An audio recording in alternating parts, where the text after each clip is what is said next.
What is going on, everybody? My name is Airfaded, and today I am here to show you my 1998 Porsche 911 GT1 Strassenversion.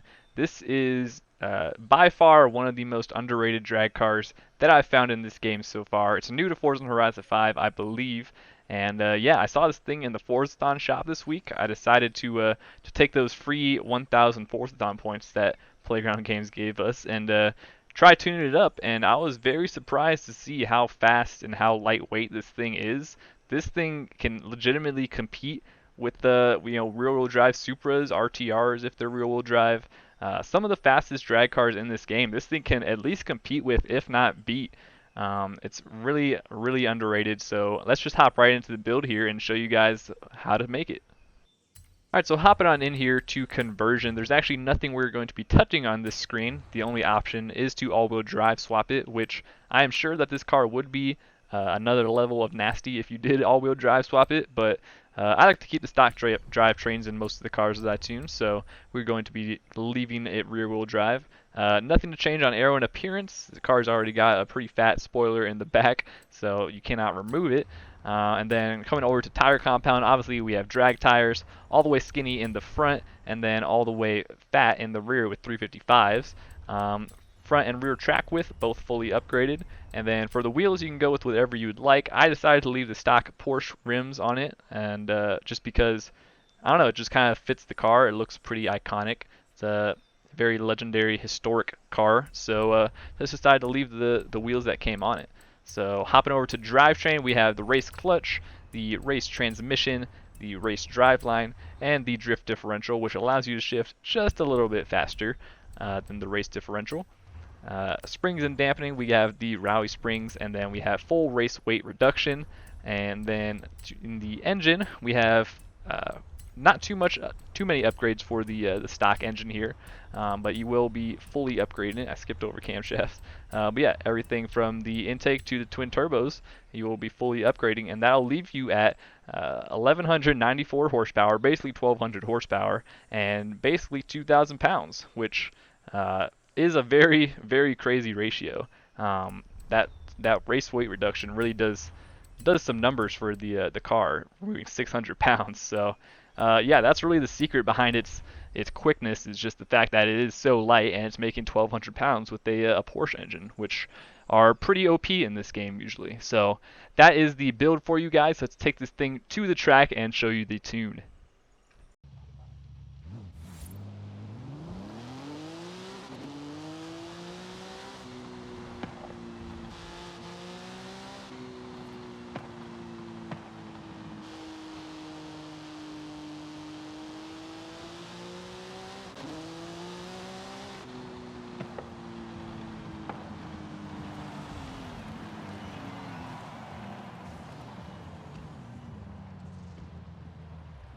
Alright, so now that we're at the track, let's go ahead and dive into the tune for you guys. So for the tire pressure, we have 38 in the front, 15 in the rear. For the gearing, we have a 226 spinal drive, and then we have 305, 229, 178, 142, 113, and then 94. You will be using 5 gears in this tune, even 6 if you're going the full length of the festival drag strip or other longer distances, just to help keep that power in the higher RPMs and help you go quicker.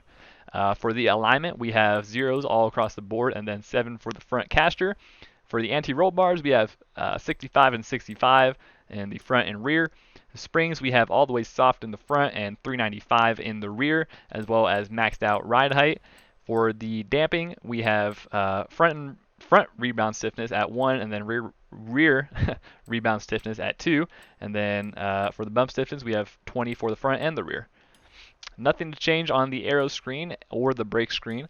And for the differential, just go ahead and set them both to 100. And just like that, you have the tune. So let's take this thing out real quick and show you guys how to launch it basically. So you're going to want to get a little bit of heat in the tires. If you don't know how to do that, you basically can just kind of go into reverse and hit your clutch kick a little bit, and then just kind of hold it, and you'll be able to do a reverse burnout pretty easily. So then you can just come up to the line, and if you don't know how to launch, you just got to hold the brake or the e-brake and then hold the throttle, and then just go ahead and release.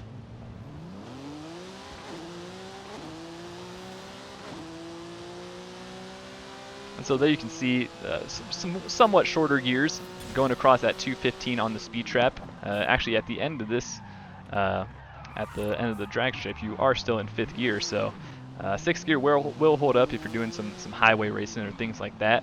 But yeah, so that's basically how to launch it. I'll do it one more time for you guys. You want to make sure there's at least a little bit of heat in the tires.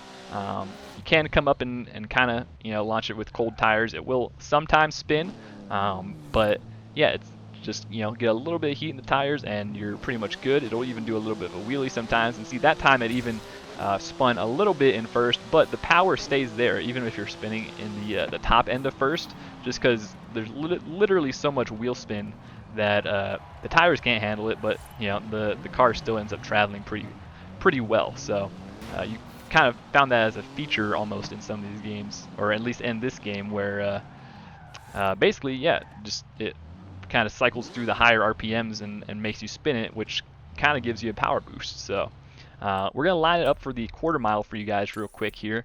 If you don't know how to set or basically see the quarter mile and set your own, you can set your waypoint to the speed trap at the end, and then if you just line up 440 yards away, you will be a quarter mile away. So just go ahead and rev it real quick. Let's get some heat in the tires.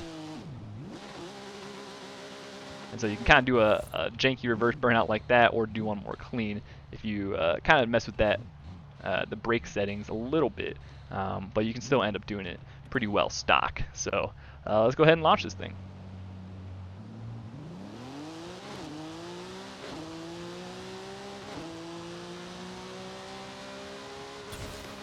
And there you have it, 192 across the speed trap there for the quarter mile. You can actually stay basically in 4 gears for that. 4th gear is just about ending at the quarter mile there. But yeah, so that's what it does for the quarter mile. I'm gonna take it out to the bridge over here and show you guys kind of what it does in a roll race setting, in case you wanted to, if you were, is that something that you fancied?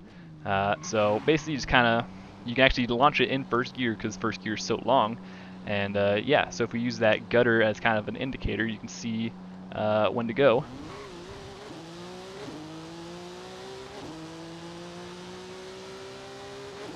And yeah, so 202.08 across that trap, and 5th gear is actually a lot longer than I initially thought, so you can really get across that whole bridge in 5th gear. But yeah, that's the tune for you guys. Like I said, very underrated tune. You can see how fast it is. Compared to my NSX on the channel, which makes 1300 horsepower, it's about the same speed, even a little bit quicker in some situations. So it's just that lightweightness to it really just does wonders with the 1200 horsepower. So yeah, if you like this tune, you like this video, go ahead and drop a like and subscribe. Leave any other builds or cars you want me to see, you want to see me tune in the future. And yeah, thanks for watching, and goodbye.